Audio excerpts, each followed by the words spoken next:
경상도 어느 산골장터에서 바보라 불리던 총각 하나가 더덕한 보자기를 팔러 나왔다가 사람들 앞에서 크게 망신을 당했습니다. 모두가 그를 비웃던 순간 젖은 흙이 묻은 치마를 입은 젊은 여인이 사람들 사이로 걸어 나왔습니다. 잠깐, 그게 어딜 봐서 한냉이요. 그 한마디에 장터의 웃음소리가 멎었습니다. 그때까지만 해도 아무도 몰랐습니다. 여인이 품에 꼭 끌어안고 있던 낡은 보찜 하나가 머지않아 이 고을에서 가장 높은 대문을 흔들게 될 줄은. 그리고 모두가 비웃던 그 바보 총각의 손에 훗날 누구도 예상하지 못한 마지막 한 수가 쥐어지게 될 줄은. 옛날 옛적 경상도 어느 산골 마을에 박수만이라는 총각이 살고 있었습니다. 수만이라는 총각은 겉보기엔 어깨도 떡 벌어지고 눈매도 순한 것이 사람은 좋아 보였으나 어찌 된 일인지 멀리라는 것이 영 따라주질 않았습니다. 숫자를 헤아리지 못하고 글자는 말할 것도 없고 눈치라는 것은 태어나서부터 지금껏 가져본 적이 없었습니다. 그래서 마을 사람들은 그를 바보 총각이라 불렀습니다. 하나, 둘, 다음은 뭐냐고 물으면 저게 오 아니냐며 희죽 웃어버리는 수만이 어린 꼬마들까지 깔깔대며 놀리는데도 수만이는 그저 배시시 웃기만 하였습니다. 그런데 말입니다. 수만이가 처음부터 그랬던 건 아니었습니다. 수만이가 10살 무렵이었습니다. 아비가 그를 데리고 마을 서당 훈장어른 앞에 무릎을 꿇었습니다. 가진 것은 없지만 아이만큼은 글 좀 가르쳐 달라고 아비는 이마를 바닥에 대고 간청하였습니다. 훈장어른은 수만이를 한참 들여다보다가 붓을 건네주었습니다. 천자문 첫 줄을 따라 써보거라. 하늘천.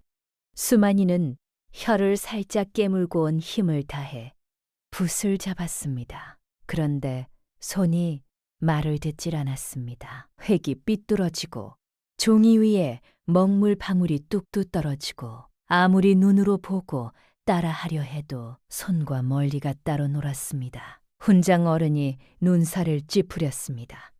허, 이놈은 글을 배울 그릇이 못 되는구나. 데려가게. 아비는 아무 말도 못하고 수만이 손을 잡아 끌었습니다. 마당을 나서는데 등 뒤에서 훈장 어른의 목소리가 들렸습니다. 몸이나 튼튼하니 일꾼으로 쓰면 되겠지. 글 배울 팔자가 따로 있는 법이야. 그날 이후 수만이는 다시는 붓을 잡으려 하지 않았습니다. 마을 어귀 공터에 나붙은 방문을 볼 때마다 수만이는 발걸음을 멈추었습니다. 사람들이 몰려들어 고개를 끄덕이며 뭔가를 읽는데 수만이에게는 그것이 그저 검은 점들의 나열일 뿐이었습니다. 무슨 말이요? 하고 물으면 사람들은 피식 웃으며 지나쳤습니다. 알아서 뭐하게, 너는 몰라도 돼. 수만이는 그럴 때마다 고개를 긁적이며 웃었지만 그 웃음 뒤에 무엇이 있는지는 아무도 들여다보려 하지 않았습니다. 수만이는 병든 아비와 단둘이 살았습니다. 낡아빠진 초가집에 기대어 겨우 입에 풀칠하며 하루하루를 이어갔습니다. 여름부터 가을까지는 더덕을 캐고 말려 장에 내다 팔았고 겨울이 들면 품을 팔아 남의 집 일손을 거들었습니다. 아무리 바보라 해도 수만이는 몸쓰는 일에 있어서는 남부럽지 않았습니다. 편이약밭 아래서도 낫질은 척척, 지게도 10단쯤은 거뜬히 졌습니다. 누가 부탁한 일이면 끝까지 하고야 말았습니다. 빛을 덜 받아도 불평하지 않았습니다. 다만 글을 몰랐고 셈을 몰랐고 그래서 세상은 그를 바보라 불렀습니다. 아비는 땀에 절은 수만이를 멍하니 바라보다가 담뱃대를 만지작거리며 혼잣말처럼 중얼거렸습니다. 저놈을 어쩌면 좋을꼬. 나 죽고 나면 저놈 밥은 누가 챙겨주나. 그날도 아침부터 벼약볕이 내리채고 있었습니다. 며칠 전 텃밭 돌담에 발이 헛디뎌 넘어진 뒤로 아비는 허리를 제대로 쓰지 못하고 있었습니다.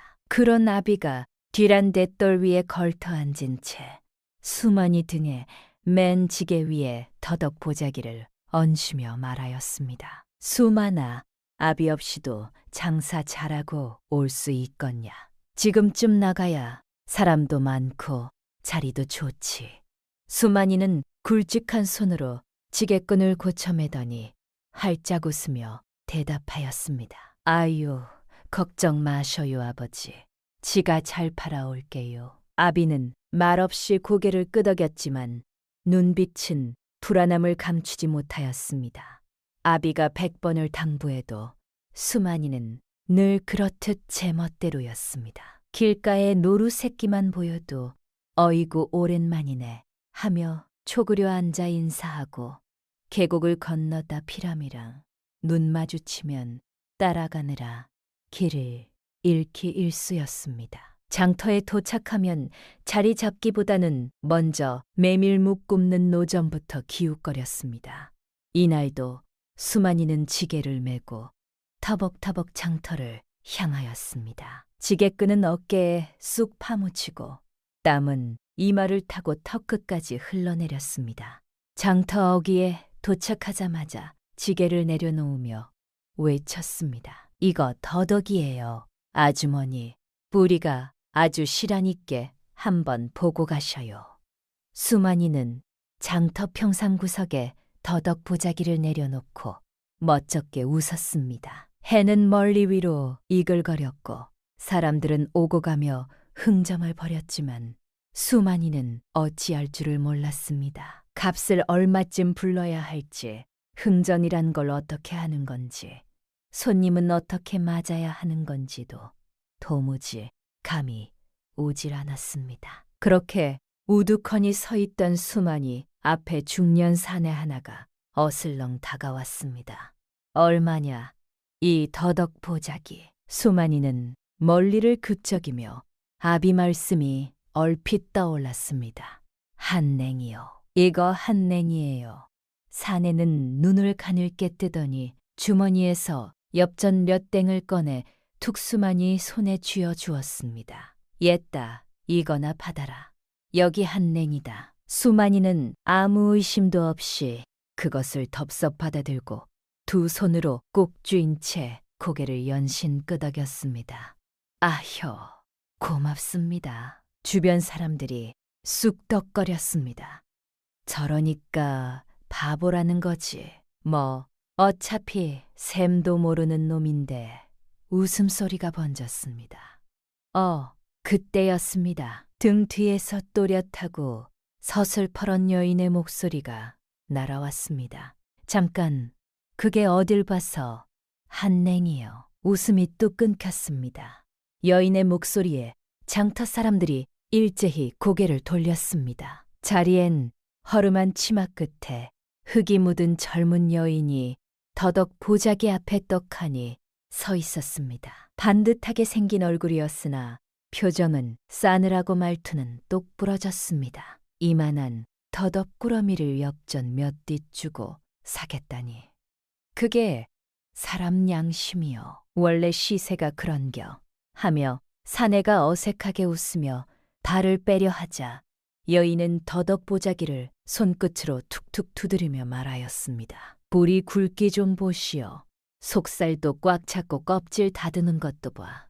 분명 한냉이라 하였거늘 고작 몇 딘 쥐어주고 얼버무릴 셈이요.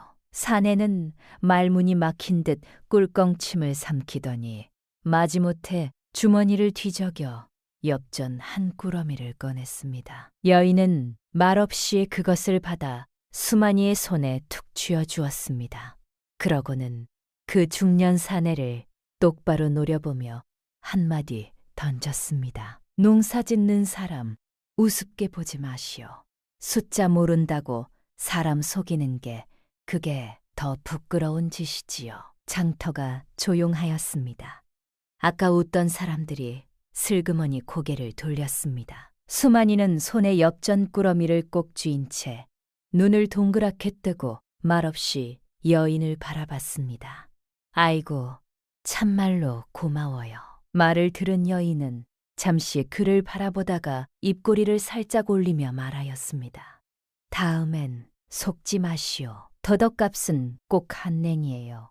그 말 한마디를 남기고 여인은 말없이 장터 골목 사이로 휙 사라졌습니다. 수만이는 멀어져가는 그녀의 뒷모습을 한참이나 바라보았습니다. 손에 쥔 엽전이 땀으로 젖어들고 있었습니다. 날 저녁 수만이는 한 냉을 손에 꼭 쥔 채 터벅터벅 집으로 돌아왔습니다. 아비 앞에 엽전 꾸러미를 조심스레 내밀었습니다. 아버지, 이거 받으셔요. 오늘 더덕한 돈이구만요. 아비는 두 눈이 휘둥그레졌습니다. 하우, 진짜 한 냉이로구나. 수만이는 어색하게 웃으며 뒷머리를 긁적였습니다. 사실 그게 지가 한 건 아니고요. 그냥 도와준 분이 있었쇼. 치마 끝에 흙 묻은 부인이었는디요. 말이 참 씩씩하고 눈이 참 맑더라고요.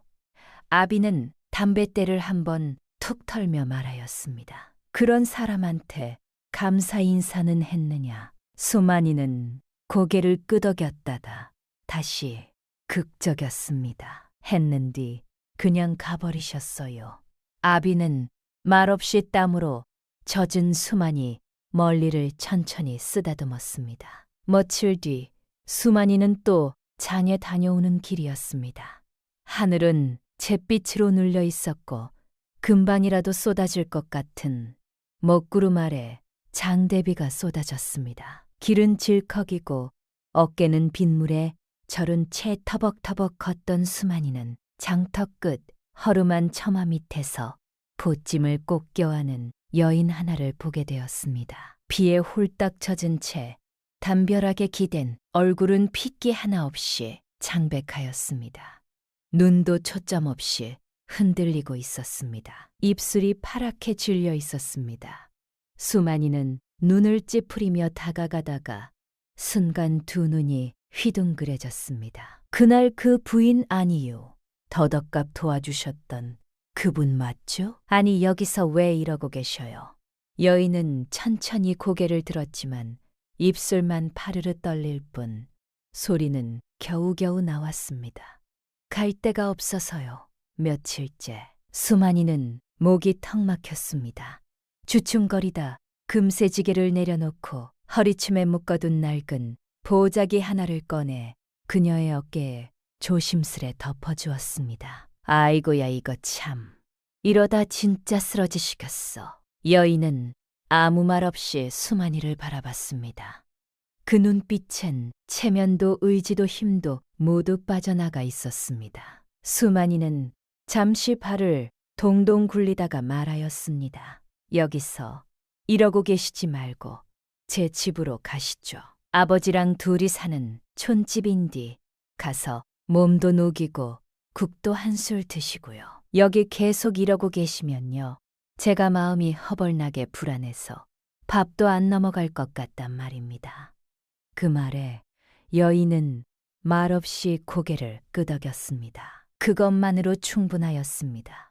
비에 젖은 두 사람은 그렇게 처마 밑을 벗어나 조용히 골짜기 집 쪽으로 걸어갔습니다. 한 사람은 땀으로, 한 사람은 빗물로 흠뻑 젖은 채였습니다. 수만이는 젖은 여인을 데리고 조심스레 마당으로 들어섰습니다. 아비는 수만이 뒤에 선 여인을 보고는 눈을 가늘게 뜨며 물었습니다. 저 여인은 누시냐? 수만이는 어깨를 움츠리며 머문머문 말을 꺼냈습니다. 그날 더덕값 도와주셨던 그 부인이셔요. 근디 장터에서 비 맞고 계신 데다 갈 데가 없다 하시기에 제가 모시고 왔어요. 아비의 시선이 젖은 보찜을 아는 여인에게 옮겨졌습니다. 여인은 몸을 낮추며 조용히 인사하였습니다. 신세가 많은 줄은 아오나 몸도 마음도 의지할 곳이 없어 이리 염치 불구하고 왔사옵니다. 아비는 수만이를 한참 바라보다 낮게 입을 열었습니다. 수만아, 예, 아버지. 이 마을에서 낯선 여인을 집에 들였다는 게 알려지면 뒷말이 없을 것 같으냐. 이 품은 어른한테도 소문이 갈 것이고 우리 집 체면도 있는 것이요. 수만이는 고개를 들었습니다. 눈빛이 흔들렸지만 물러서지 않았습니다. 아버지, 근디유, 저분이 저한테 모른 척해도 됐는디 모른 척 안 하셨잖아요. 저도 그럴 수가 없구만요. 아비는 한참 말이 없었습니다. 젖은 마당을 바라보다가 처마에서 빗물이 뚝뚝 떨어지는 소리를 듣다가 그러다 낮게 한숨을 쉬었습니다. 오늘 하룻밤만이다. 내일 아침에 이야기를 들어보고 나서 결정하자. 수만이가 안도의 숨을 내쉬었습니다. 여인은 조용히 고개를 숙였습니다. 수만이는 서둘러 그녀를 안방으로 안내하였습니다. 금세 몸을 누인 여인은 이내 깊고 고른 숨소리와 함께 잠이 들었습니다. 수만이가 살그머니 방문을 닫고 나오자 아비가 마당을 바라보며 조용히 말하였습니다. 뭔 사연이 있는 여인인갑다. 눈빛이 참 슬프지 않냐. 수만이는 말없이 고개를 끄덕였습니다. 두 사람은 바람 스치는 마당 끝을 바라보며 한참을 말없이 앉아 있었습니다. 얼마 뒤 문이 삐그덕 열리고 여인이 멀리를 조심스레 내밀었습니다. 저기 실내인 줄 아오나 배가 고파서 씨 뭐라도 조금 얻어먹을 수 있을런지요. 그 말에 아비와 수만이는 서로 얼굴을 마주보고 말도 없이 벌떡 일어나 부엌으로 향하였습니다. 두 사람은 냉기 도는 솥단지 앞에 앉아 쌀을 씻고 장을 풀고 말없이 국을 끓였습니다. 얼마 뒤 단출하지만 따끈한 밥상이 차려졌습니다. 여인은 말없이 수저를 들더니 정신없이 밥을 먹기 시작하였습니다. 한 공기, 두 공기, 그리고 세 공기째 숨도 쉬지 않고 밥을 털어넣던 그녀는 겨우 수저를 내려놓고 고개를 살짝 숙이며 말하였습니다. 죄송하옵니다. 사실은 며칠을 굶었습니다. 아비가 낮은 목소리로 물었습니다. 무슨 사연이 있는 게요? 여인은 천천히 고개를 들었습니다. 잠시 눈을 감았다가 입을 열었습니다. 저는 윤씨라 하옵니다. 제 이름은 옥년이라 하옵니다. 이웃 고을 최주부댁 며느리로 시집온 지 올해로 12년이 되었습니다. 그리고 잠시 말이 멎었습니다. 옥년의 눈빛이 먼 곳을 보는 것처럼 흔들렸습니다. 기억이 떠오르는 것 같았습니다. 시어머니가 마당에 보찜을 내던지던 날 아침이었습니다. 당장 나가거라. 소리가 아침 안개 속에 퍼졌습니다. 마당 한쪽에 소실이 서 있었습니다. 배가 살짝 불러온 소실은 차가운 눈으로 옥년을 바라보고 있었습니다. 남편은 방 안에 있었습니다. 문은 닫혀 있었습니다. 계집종들이 담벼락 옆에 일렬로 서서 고개를 숙였습니다. 아무도 나서지 않았습니다. 시어머니가 옥년 앞에 바짝 다가서며 말하였습니다. 아이 하나 못 낳은 여자가 무슨 나드로 이 집 문턱을 넘느냐. 시도 못 받는 것이 밥이 아깝지도 않으냐. 옥연은 그 말을 들으며 보찜을 들었습니다. 보찜이 무거웠습니다. 12년이라는 세월이 다 해서 보찜 하나였습니다. 옥련이 눈을 내리깔며 말을 이었습니다. 차마 친정에도 이 꼴로는 갈 수 없었습니다. 수치라 여긴 겁니다. 그래서 최주부댁 쪽 먼 친척댁에 잠시 신세를 졌는데 처음엔 방 하나를 내어주셨습니다. 그런데 이 주가 지나자 일을 시키기 시작하셨어요. 빨래, 밥, 청소, 종처럼. 그것도 참고 있었는데 어느 날 그 집 어른께서 말씀하셨습니다. 우리도 사정이 있으니 이제 다른 곳을 알아보는 게 좋겠다고. 그날이 오늘이었습니다. 방 안이 조용해졌습니다. 비 소리만 처마에서 고르게 떨어졌습니다. 아비는 팔짱을 낀 채 그녀의 얼굴을 가만히 바라보다 천천히 고개를 끄덕였습니다. 마음고생이 참 많았겠구만. 이 집까지 오게 된 것도 결국은 다 인연이라 해야지. 방 하나 비어 있어 주위 피할 자리는 되니 때 되면 나가셔도 좋고 그 전까진 부담 갖지 말고 편히 계시게. 수만이가 더듬더듬 말을 꺼냈습니다. 저희 집이 허름하긴 해도 따숩긴 하니까 맘 놓고 계셔도 괜찮아요. 옥녀는 조용히 고개를 숙였습니다. 감사합니다. 두 분 은혜 잊지 않겠습니다. 다음 날 아침 아비는 마루에 앉아 옥년을 마주 보았습니다. 여기 계시는 동안 이 마을 사람들한테 신분과 사연이 알려지면 뒷말이 생길 것이오. 그걸 감당할 수 있겠소. 옥련이 눈을 들었습니다. 어차피 숨길 수 있는 처지가 아닙니다. 다만 두 분께 누가 되지 않도록 처신하겠습니다. 아비는 고개를 끄덕였습니다. 그러면 됐소. 있는 것을 나눠 쓰면 되는 것이오. 그날부터 옥련은 박씨 집안일을 거들기 시작하였습니다. 새벽이면 우물에서 물을 길어다 놓고 해 뜨기 전엔 앞것이 앞에 나와 조용히 불을 지폈습니다. 밥도 야무지게 지었고 빨래며 청소며 손이 닿는 곳마다 집안 구석구석이 단정해졌습니다. 남자 둘이 덩그러니 살던 초가에 그날 이후 온기가 돌기 시작하였습니다. 장날이 되면 옥녀는 수만이와 함께 장에 나갔습니다. 수만이가 앞장서면 옥년이 뒤에서 빠뜨린 게 엄나 챙겼습니다. 장에 도착하면 수만이는 여느 때처럼 멋쩍게 웃기 바빴지만 옥년은 정확히 값을 부르고 장꾼들과도 척척 말을 주고받았습니다. 예전엔 맞는 값도 못 불렀는데 이제 옆에서 누가 말도 해주고 참 든든하구만요. 수만이가 수줍게 웃으며 말하자 옥년은 눈을 한번 맞추더니 작게 웃으며 말하였습니다. 같이 다니면 덜 외롭잖아요. 며칠이 지난 어느 날이었습니다. 수만이는 장에서 돌아오는 길에 마을 어귀 공터 앞을 지나쳤습니다. 담벼락에 새 방문이 나부터 있었습니다. 서너 명이 몰려서서 읽고 있었습니다. 이번 가을 부역이 두 고을로 늘었다네. 큰일이요. 사람들이 흩어졌습니다. 수만이는 담벼락 앞에 혼자 남아 그 방문을 바라보았습니다. 먹물로 빽빽하게 쓰인 글자들.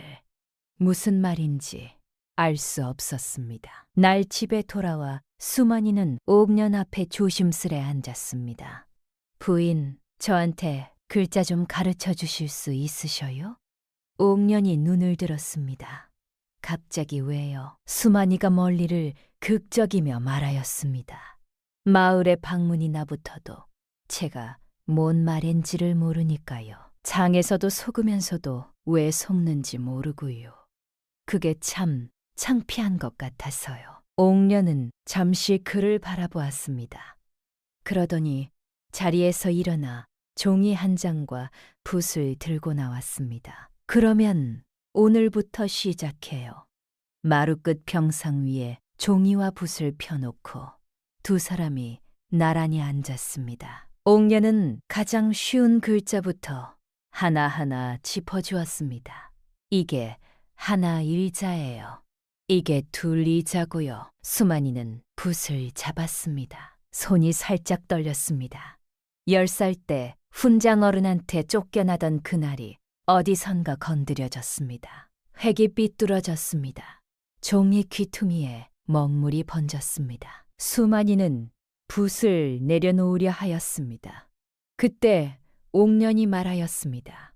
틀려도 괜찮아요. 다시 쓰면 됩니다. 수만이는 멈추었습니다. 틀려도 괜찮다는 말을 글자를 두고 누군가에게 처음 들어보는 날이었습니다. 손에 힘이 다시 들어왔습니다. 수만이는 붓을 다시 잡았습니다. 며칠이 지났습니다. 종이 위에 또박또박 자기 이름 석자가 얹혔습니다. 박소만. 옥년이 조용히 이름을 읽어주자 수만이는 귀까지 붉어져서는 종이를 품에 꼭 껴안았습니다. 이거 절대 안 버릴랍니다요. 옥련은 그 모습을 바라보다가 눈가를 살짝 적셨습니다. 수만이는 눈치채지 못하였습니다. 어느 날이었습니다. 수만이는 평상에서 혼자 글자 연습을 하고 있었습니다. 옥년이 우물가에 나간 사이였습니다. 연습지 사이에 작은 종이 한 잔이 끼어 있는 것을 발견하였습니다. 처음엔 그냥 지나치려 하였습니다. 그런데 막 배운 글자 몇 개가 눈에 걸렸습니다. 최,부, 그리고 옥년이라는 글자. 수만이는 천천히 종이를 펼쳤습니다. 모르는 글자가 더 많았지만 아는 글자들을 더듬더듬 짜 맞추자 대충의 내용이 보이기 시작하였습니다. 옥년이 머무는 곳을 알아냈으니 돌아오라는 뜻이었습니다.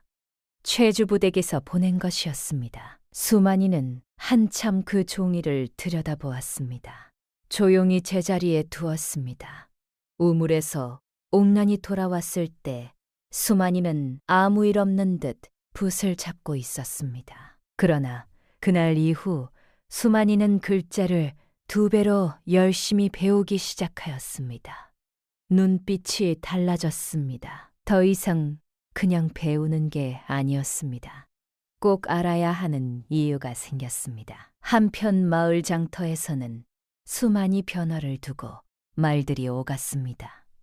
오씨 안악이 고개를 절레절레 저으며 말하였습니다. 세상에 수만이가 계산도 하고 글도 쓴데 옆에 있던 여인이 눈을 동그랗게 뜨고 맞장구를 쳤습니다. 참말이여, 세상에 별일 다 있구먼. 근데 저기 수만이 옆에 앉은 여인 말이여, 최주부댁 며느리였댄다. 12년을 지내도 애 하나 못 낳았다고 내쫓겼다더만 오갈 데 없어 떠돌다가 결국 수만이네 집에 얹혀 살게 됐다자녀. 부인이 글자고 숫자고 가르쳐줬댔다. 그래서 바보 수만이가 사람이 달라졌구먼. 말을 듣던 옥연은 손에 들고 있던 장바구니를 꼭 쥔 채 말없이 자리를 털고 일어났습니다. 수만이가 허둥지둥 뒤따르자 옥견은 고개만 살짝 돌린 채 얇은 미소를 지었습니다. 곧 해가 지겠어요. 그날 저녁 2사람은 말없이 밥상을 마주하였습니다. 숟가락 소리만 조용히 울리던 방 안에서 수만이가 밥을 한술 뜨다 말고 중얼거렸습니다. 사람들 말 너무 신경 쓰지 마요. 그리고 한마디를 더 얹었습니다. 그런 말 하는 사람들 앞에서 저는 부인이 제 지분인이라고 말할 겁니다. 옥련은 잠시 그를 바라보다가 조용히 말하였습니다. 그 말 참 고맙습니다. 방 안등잔불 아래 2사람의 그림자가 나란히 흔들리고 있었습니다. 며칠 뒤 장터에서 오씨안악이 또 수군거리기 시작하였습니다. 수만이가 바로 돌아섰습니다. 우리 집에 계시는 부인 말씀이신가요? 그분이 없었으면 저는 장터에서 돈을 떼이고 끝났을 거예요. 그런 분한테 그러시면 안 되지요. 오씨안악이 말문이 막혔습니다. 수만이는 그냥 걸어갔습니다. 옥년은 그 뒷모습을 바라보다가 고개를 숙였습니다. 눈가가 뜨거워지는 것을 아무도 보지 않기를 바랐습니다. 무렵이었습니다. 어느 날 수만이는 아랫마을 황별감댕에 포매를 하러 나갔습니다. 황별감댕 일꾼 하나가 병이 나 급히 일손을 구한다는 말에 키지를 나선 것이었습니다. 일은 만만치 않았습니다. 아침부터 마당에 장작을 패고 뒤뜰에 거름을 퍼나르고 안채 돌계단까지 수십 번을 오르내렸습니다. 물 한 모금, 점심 한 끼 없이 해질 무렵까지 등짝이 다 젖도록 일한 끝에 수만이는 마당 비퉁이에 서서 조심스레 입을 열었습니다. 황별감댕 일 다 마쳤습니다요. 약속하신 빚전 좀 주시겠습니까? 그 말에 황별감이 부채를 탁 접으며 귓가엔 코웃음이 먼저 흘렀습니다. 넌 그 바보 수만이 아니더냐. 글자도 숫자도 모르는 놈이 무슨 빚전을 받겠다고. 갯대 있던 하인 하나가 깔깔 웃으며 거들었습니다. 아이고, 숫자도 못 세는 놈이 품삽은 또 기가 막히게 챙기네. 안채 앞에 앉아있던 계집종들까지 숨을 죽이며 웃음을 터뜨렸습니다. 황별감은 한껏 비웃으며 찻잔을 탁 내려놓았습니다. 야, 저놈 우섯 벗겨서 마당에 세워놔라. 거지 같은 놈한테는 손에 쥔 빚전보다 그 입부터 다스려야 할 게다. 하인이 눈을 번뜩이며 다가왔습니다. 옷을 벗기려 손을 확 뻗으려는 순간 수만이가 벌떡 일어섰습니다. 더는 움츠린 수만이가 아니었습니다. 그 눈빛은 예전처럼 멍하니 웃던 눈이 아니었습니다. 이봐요. 나는 지금 글자도 알고 숫자도 셀 줄 아는 사람이요. 하인의 손이 멈칫하였습니다. 황별감은 부채를 내리며 이마를 좁혔습니다. 수만이는 허리를 곧게 펴고 헐렁한 도롱이에 묻은 먼지를 툭툭 털며 또박또박 말하였습니다. 오늘 아침 해 뜨기 전부터 마당 쓸기, 뒤뜰걸음 네 짐, 장작 두 지게, 약조하신 짖전은 분명 엽전 두 냉이었어. 황별감이 인삼을 구겼습니다. 수만이는 물러서지 않았습니다. 그전엔 바보였는지 몰라도 지금은 아니요. 말장난으로는 못 속이실 것이요. 마당 안이 조용해졌습니다. 아까 웃던 계집종들이 서로 눈을 마주쳤습니다. 하인들도 주춤거렸습니다. 저게 정말 수만이 맞아 하는 말이 누군가 입안에서 맴도는 것 같았습니다. 황별감은 이를 꽉 물며 팔짱을 끼고 천천히 명을 내렸습니다. 가져와라, 돈. 잠시 뒤 하인이 엽전 두 냉을 조용히 건넸습니다. 수만이가 엽전을 받아들더니 또박또박 말하였습니다. 종이 한 장 주시지요. 받았다는 글을 제가 손수 써두겠습니다. 그 말에 계집종도 하인들도 숨을 죽였습니다. 그때야 사람들은 알았습니다. 눈앞에 이 사내가 예전의 바보 수만이가 아니라는 것을. 그런데 황별감은 그 자리에서 물러났지만 마음속에서는 물러나지 않았습니다. 사흘 뒤 황별감댁 하인이 수만이네 집 마당으로 들어왔습니다. 새로 올라온 부역 명단에 수만이 이름이 들어갔다며 확인하러 왔다는 것이었습니다. 수만이가 앞으로 나섰습니다. 우리 집 경작지는 텃밭 두마지기뿐이요. 작년에 납부한 결세 기록이 있는데 그걸 보면 알 수 있을 것이오. 하인이 눈을 가늘게 뜨며 물었습니다. 근래에 새로 일군 땅은 없어. 수만이가 대답하였습니다. 없어. 그리고 새로 일구었다 해도 3년은 면세가 되는 것이 법도 아니요. 하인들이 서로 눈빛을 주고받더니 멋쩍게 돌아갔습니다. 수만이는 이풍헌을 찾아갔습니다. 이풍헌이 고개를 기웃하며 말하였습니다. 이상하다. 이 마을에서 부역 대상이면 여럿이 있어야 하는데 수만이 이름만 올라가 있어. 수만이가 말하였습니다.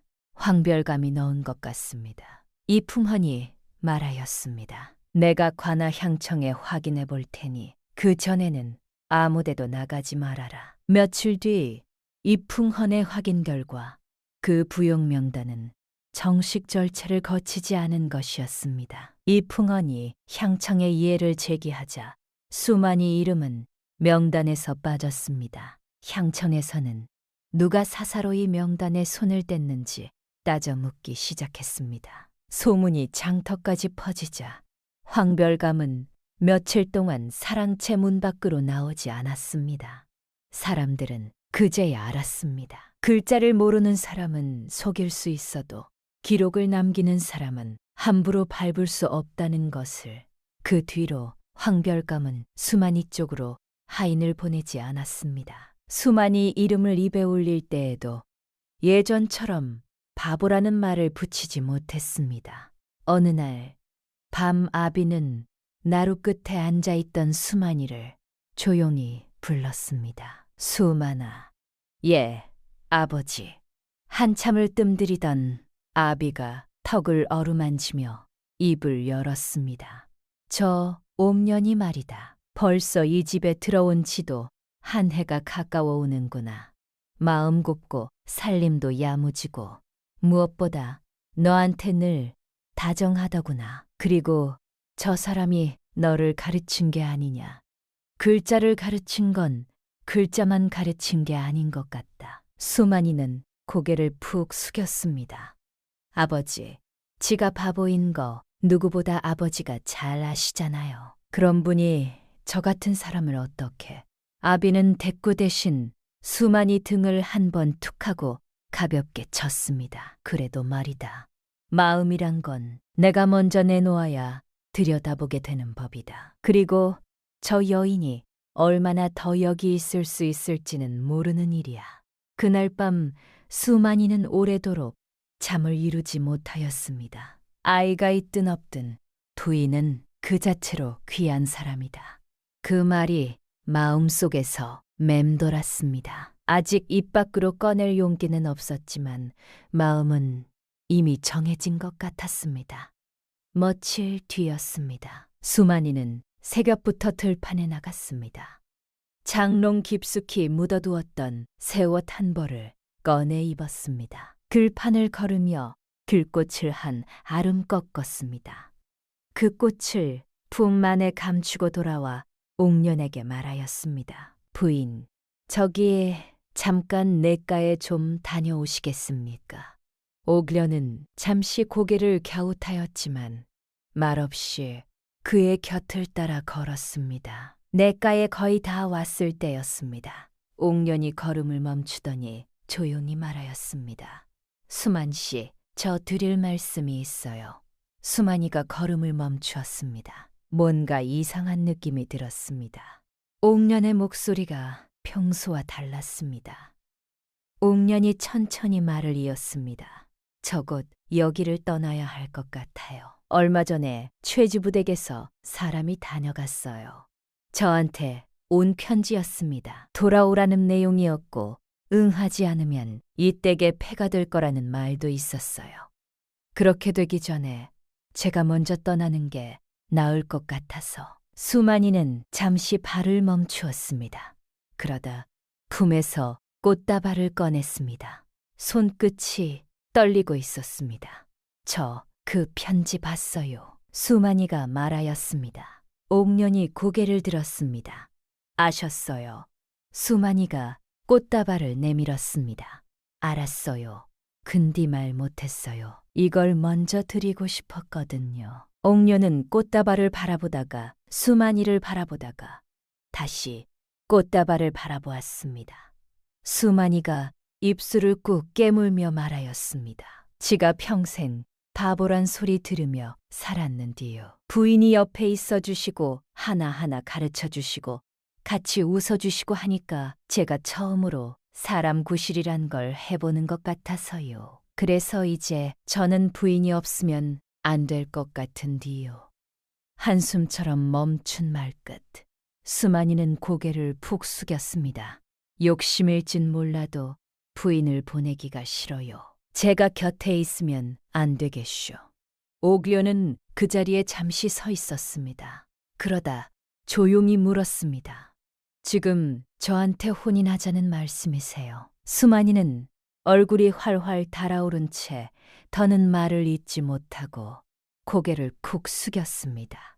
너무 큰 욕심이죠. 그때 옥련이 조용히 그의 손을 잡았습니다. 수만 씨가 어때서요? 마음 따뜻하지. 매사성실하고 숫자도 글자도 지금은 척척 잘 알아듣고요. 저야말로 수만 씨 같은 분을 곁에 둘 수 있다면 참 복받은 것이지요. 바람이 살짝 스쳤습니다. 냇물이 찰랑거렸습니다. 두 사람의 손이 냇가 바람 속에 나란히 마주 잡혀 있었습니다. 그런데 말이지요. 혼인이 그렇게 간단히 이루어지는 게 아니었습니다. 이풍헌이 수만이를 앉혀놓고 낮게 말하였습니다. 문서가 없으면 옥련 씨는 아직 최주부댁 사람으로 남습니다. 집이 악독하게 나오면 두 분 혼인은 죄가 될 수도 있어. 수만이의 얼굴이 굳었습니다. 그러면 어떻게 해야 하는 게요? 이풍헌이 말하였습니다. 옥련 씨가 직접 관아에 가서 내처진 경위를 증언해야 해. 그게 유일한 방법이야. 날 저녁 수만이는 옥련에게 그 말을 전하였습니다. 옥련은 한참 아무 말도 하지 않았습니다. 등잔불이 흔들렸습니다. 수만이가 말하였습니다. 싫으시면 안 하셔도 돼요. 제가 다른 방법을 찾아볼게요. 그러자 옥련이 조용히 말하였습니다. 아니요. 제가 가겠어요. 12년을 참았어요. 그리고 이미 내쳐진 몸이에요. 두려울 게 없어요. 제 입으로 말하겠어요. 수만이가 천천히 말하였습니다. 같이 가겠쇼. 제가 옆에 있을게요. 옥련은 그를 바라보다가 아주 작게 고개를 끄덕였습니다. 관아에 가는 날 아침이었습니다. 아비가 지팡이를 짚으며 일어섰습니다. 나도 가겠다. 수만이가 깜짝 놀랐습니다. 아버지, 허리가 아직 다 낫지 않으셨잖아요. 아비는 말하였습니다. 그래도 가겠다. 내 며느리 될 사람 일인데 내가 빠지면 되겠냐. 수만이 눈이 빨개졌습니다. 옥련은 고개를 숙였습니다. 세 사람은 함께 길을 나섰습니다. 관아에서 원님 앞에 무릎을 꿇고 옥련이 천천히 말하기 시작하였습니다. 저는 윤옥련이옵니다. 최주부댁 며느리로 12년을 살았사옵니다. 시어머니께 종처럼 불임을 당하였고 남편은 소실을 들였으며 소실이 아이를 가지자 저는 보찜을 싸서 나가라는 말을 들었사옵니다. 날 아침 시어머니가 직접 방문을 열어 제치고 나가라 하셨습니다. 원님이 물었습니다. 증인이 있소. 옥련이 대답하였습니다. 날 그 자리에 있던 계집종 감내가 지금도 최주부댁에 있사옵니다. 원님은 최주부댁에 사람을 보내 감내를 불러오게 하였습니다. 닷새가 걸렸습니다. 그 닷새 동안 최주부댁 하인이 하루에 한 번씩 수만이네 집 앞에 왔습니다. 돌아오시오. 체면을 생각하시오. 옥련은 매번 같은 말로 대답하였습니다. 체면은 저를 내쫓은 댁에서 먼저 생각하셨어야 합니다. 강쇠돌이 그 하인들을 볼 때마다 대장간 쪽에서 쿵쾅쿵쾅 매질을 더 세게 하며 버텨주었습니다. 아무 말 없이 그냥 있어주는 것이었지만 수만이는 그것이 고마웠습니다. 닷새 뒤 계집종 감내가 관아에 나타났습니다. 감내는 무릎을 꿇고 떨리는 목소리로 말하였습니다. 그날 아침 마님께서 방문을 열고 나가라 하셨사옵니다. 제가 그 자리에 있었습니다. 원님이 판결을 내렸습니다. 최주부댁의 주장은 사실과 다르다. 윤 씨는 내쳐진 것이 맞으며 이에 대한 공식 확인서를 발급하도록 한다. 확인서가 수만이 손에 들어왔습니다. 옥련은 눈물을 닦지 않고 그냥 서 있었습니다. 아비가 그 뒤에서 지팡이를 짚으며 말하였습니다. 자, 이제 됐다. 집으로 가자. 혼인 준비가 시작되었습니다. 이풍헌 어른이 중간에서 절차를 도와주었습니다. 강쇠돌은 집안 낡은 문짝을 새로 달아주었습니다. 오시아낙은 혼례 전날 밤 떡 한 시루를 들고 왔습니다. 말이 없었지만 떡이 대신하였습니다. 혼례 날 아침 기와도 없는 초가집 마당에 멍석을 깔고 소박한 상에 차려졌습니다. 이풍헌 어른이 두 사람을 앞에 두고 말하였습니다. 두 사람이 이 자리에서 혼인을 맺는다. 마을이 증인이 되었다. 마을 사람들이 둘러서 술잔을 돌렸습니다. 강쇠돌이 어깨를 으쓱하며 말하였습니다. 이야, 수만이 장가가는 날 내가 다 살아보겠구먼. 마을 사람들이 웃었습니다. 사람은 변하는 법이구먼 하는 말이 여기저기서 들렸습니다. 아비는 마당 귀퉁이에 앉아 담뱃대를 손에 쥔 채 말없이 두 사람을 바라보았습니다. 오래도록 혼례 뒤 두 사람은 조금씩 돈을 모아 마을 끝자락 버려진 묵은 밭을 샀습니다. 여기엔 사람들 다 쓸모없다 했던 땅이에요. 그래도 우리에겐 시작이 되지 않겠슈. 두 사람은 그 땅에 물기를 트고 흙을 고르고 복실을 심었습니다. 봄에는 돌멩이를 골라내고 고랑을 팠습니다. 여름에는 가뭄이 들어 옥년이 새벽부터 물을 길어 날랐습니다. 수만이는 해가 질 때까지 논둑을 다졌습니다. 두 사람이 지쳐서 마당에 쓰러지듯 앉아 말없이 별을 보다가 잠이 드는 날도 있었습니다. 개가을, 마을 앞 너른 들판이 황금빛 물결로 일렁였습니다. 사람들은 울타리 너머로 조용히 말하였습니다. 저 땅이 원래 그런 땅이었나? 아니지, 저 부부가 그렇게 만든 거지. 그 무렵이었습니다. 어느 날 저녁 수만이가 말하였습니다. 각시 나 한마디 해도 되겠쇼. 옥련이 눈을 들었습니다. 수만이는 멋쩍게 멀리를 극적이며 말하였습니다. 아이 없어도 각시는 내 사람이고 아이가 생겨도 그건 달라지지 않을 거예요. 그냥 그렇다는 거예요. 옥련은 잠시 그를 바라보았습니다. 그러다 웃었습니다. 그 말이 왜 지금 나와요? 수만이도 웃었습니다. 말했어야 했는데 못했어요. 이제야 말이 되어서요. 등잔불 아래 두 사람이 나란히 앉아 있었습니다. 어느 날 옥련이 문지방에 앉아 있다가 갑자기 입을 틀어막고 헛구역질을 하였습니다. 수만이가 달려왔습니다. 왜 그러슈? 어디 안 좋으신겨? 옥련은 조심스레 고개를 끄덕였습니다. 며칠 뒤 아랫마을 산파 할머니가 다녀갔습니다. 산파 할머니가 나오며 말하였습니다.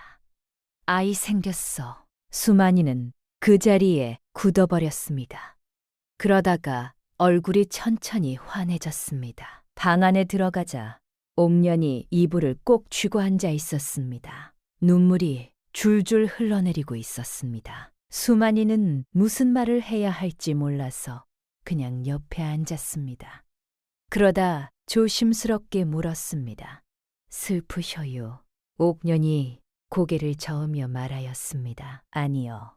그냥 저 같은 여인에게도 이런 날이 오는군 싶어서요. 아비가 마루에서 그 소리를 들었습니다. 아비는 말없이 일어나 마당으로 나갔습니다. 그리고 한참을 하늘을 보았습니다. 그 뒤부터 옥련의 배는 유난히 빠르게 불러왔습니다. 옷이 안하기 들여다보더니 눈이 휘둥그레졌습니다. 이거 하나가 아닌 것 같은데요. 산파 할머니가 다시 오더니 잠시 배를 살피다가 입을 틀어막았습니다. 오매 세상에 셋이에요. 셋.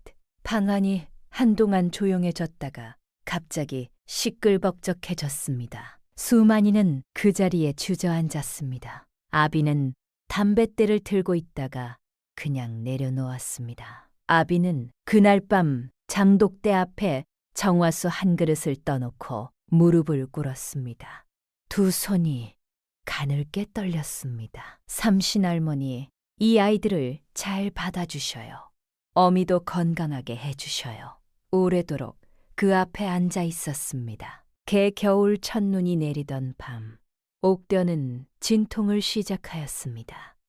산파 할머니가 불려왔습니다. 수만이는 마루에 앉아 방문을 바라보며 꼼짝도 못하였습니다. 아비가 그 옆에 앉아 담뱃대를 쥐었다 놓았다 하였습니다. 밤이 깊어졌습니다. 그리고 첫 번째 울음소리가 터졌습니다. 두 번째 울음소리. 산파 할머니가 방 안에서 외쳤습니다. 셋 다 건강해요. 수만이는 그 자리에서 고개를 숙였습니다. 눈물이 마루 판자 위로 떨어졌습니다. 방문이 열렸습니다. 오시아나기 아이 하나를 들고 나왔습니다. 그 뒤로 또 하나, 또 하나. 수만이는 떨리는 손으로 아이를 받아들었습니다. 작고 뜨겁고 빨간 얼굴. 수만이는 그 얼굴을 내려다보다가 어쩔 줄 몰라 웃기만 하였습니다. 그런데 말입니다. 행복한 소식은 멀리까지 퍼지는 법이고 그 소식이 뜻밖의 곳에 닿기도 하는 법입니다. 새쌍둥이 소식이 이웃 고을에 퍼지는 데는 열흘이 채 걸리지 않았습니다. 그리고 그 소식은 최주부 댁에도 닿았습니다. 어느 날 오후 수만인의 마당으로 말 한 피를 탄 하인이 들어왔습니다. 최주부 댁에서 왔다고 하였습니다. 수만이가 마당에 서서 물었습니다. 무슨 일이요? 하인이 말하였습니다. 최주부 어른께서 전하라 하셨습니다. 하인이 입을 열었습니다. 씨 못 받는 줄 알았더니 이제 와서 셋이나 낳았으니 하나쯤은 본가로 돌려보내는 게 도리 아니겠소. 수만이는 그 말을 듣고 한 발짝도 움직이지 않았습니다. 손이 천천히 주먹으로 쥐어졌습니다. 하인이 계속 말하였습니다. 윤 씨는 최 씨 가문의 며느리였고 그 사이에 낳은 아이는 최 씨 가문의 아이요. 법도가 그렇습니다. 수만이가 말하였습니다. 아이들은 박 씨 집안의 아이요. 오블려는 관아에서 공식 확인서를 받은 사람이요. 내처진 이후에 낳은 아이를 무슨 근거로 최 씨 가문 아이라 하는 거요. 하인이 말하였습니다. 그것은 주부어른께서 관아와 이야기할 문제요. 우리는 전달하러 온 것뿐이요. 하인이 돌아갔습니다. 방 안에서 옥견이 새 아이를 품에 안고 있었습니다. 눈물이 흘렀지만 닿지 않았습니다. 입술이 굳게 다물려 있었습니다. 수만이가 들어가 옆에 앉았습니다. 두 사람은 한참을 말이 없었습니다. 그러다 수만이가 말하였습니다. 빼앗기지 않겠쇼. 이 아이들은 우리 아이들이에요. 내가 끝까지 싸울게요. 옥년이 수만이 손을 꽉 잡았습니다. 다음 날 수만이는 이풍헌을 찾아갔습니다. 이풍헌이 말하였습니다. 황당한 일이야. 그런데 최주부가 관아에 고소를 하면 원님이 다시 판단해야 해. 우리도 먼저 손을 써야 해. 강쇠돌이 망설임 없이 말하였습니다. 당연히 증언해줘야지. 내가 옆에서 다 봤는데. 수만이가 고개를 숙였습니다. 고맙다. 강쇠돌이 어깨를 툭 치며 말하였습니다. 고맙긴. 친구 일인데. 최주부가 관아에 소를 제기하였습니다. 원님 앞에 두 쪽이 섰습니다. 최주부 댁 쪽은 가문의 법도를 내세웠습니다. 며느리가 낳은 자식은 남편의 가문에 귀속된다. 그쪽은 목소리도 높고 자신만만하였습니다. 그때 최주부 댁 쪽에서 수만이를 바라보며 낮게 말하였습니다. 바보놈이 관아까지 왔구나. 그리나 알겠느냐. 수만이는 아무 말도 하지 않았습니다. 대신 품에서 문서들을 꺼냈습니다. 천천히 펼쳤습니다. 그리고 또박또박 읽기 시작하였습니다. 윤옥연이 최주부 댁에서 내쳐진 날짜, 그 이후에 아이를 낳은 것임을 증명하는 산파 할머니의 증언, 이풍헌의 서명, 강쇠돌의 증인 진술. 가나마당이 조용해졌습니다. 원님이 물었습니다. 이 글을 네가 직접 쓴 것이냐? 수만이가 고개를 들고 대답하였습니다. 예, 제 아내가 제게 글을 가르쳐 주었습니다. 최주부 댁 쪽이 술렁거렸습니다. 옥년은 아이들을 품에 안은 채 손을 꽉 쥐었습니다. 그때 옥년이 입을 열었습니다. 원님, 한 말씀 올리겠습니다. 옥년이 말하였습니다. 저를 버릴 때는 남이라 하더니 아이가 태어나니 다시 가문이라 하십니까? 최주부 댁 쪽에서 무언가 말하려 하였습니다. 옥년이 말을 이었습니다. 저 아이들은 제가 처음으로 사람답게 숨쉬며 낳은 아이들이옵니다. 두려움 속에서 낳은 아이들이 아니옵니다. 그 아이들을 돌려보내는 것은 도리가 아니옵니다. 관아마당이 조용하였습니다. 원님이 최주부댁 쪽을 바라보며 말하였습니다. 이미 내친 여인을 이제 와서 가문의 이름으로 억누르려 하다니 이는 도리가 아니다. 윤 씨가 내쳐진 것이 관아에서 공식 확인된 이상 그 이후에 낳은 자식은 박 씨 집안의 자식이다. 최주부의 손은 기각한다. 그리고 최주부댁은 이 여인과 그 가족을 다시는 괴롭히지 않겠다는 서약을 이 자리에서 남기도록 하라. 최주부댁 쪽에서 목소리를 높였습니다. 원님, 이것은 가문의 혈통 문제이요. 원님이 조용히 말하였습니다. 그 가문이 먼저 여인을 내쳤어. 더 할 말이 있어. 최주부댁 사람들의 얼굴에서 핏기가 빠졌습니다. 방금 전까지 법도라 외치던 입술이 파르르 떨렸지만 더는 내놓을 말이 없었습니다. 서약서가 작성되었습니다. 최주부댁이 관아마당을 나갈 때 그 자리에 있던 사람들이 고개를 돌렸습니다. 아무도 먼저 인사를 하지 않았습니다. 마을에서 대접받던 그 눈빛이 그날은 없었습니다. 그리고 마을에서 입에서 입으로 퍼진 말이 있었습니다. 그럼 그 집에서 아이가 없던 게 정말 윤 씨 탓이었을까? 최주부가 그 말을 전해 들었을 때 어떤 표정이었는지는 아무도 말하지 않았지만 모두가 알고 있었습니다. 수만이는 관아마당에 서서 한참을 움직이지 못하였습니다. 다리에 힘이 풀렸습니다. 이풍헌이 어깨를 두드려 주었습니다. 됐다. 강쇠돌이 말하였습니다. 야, 울어도 돼. 수만이는 그 말에 그만 소리를 내고 말았습니다.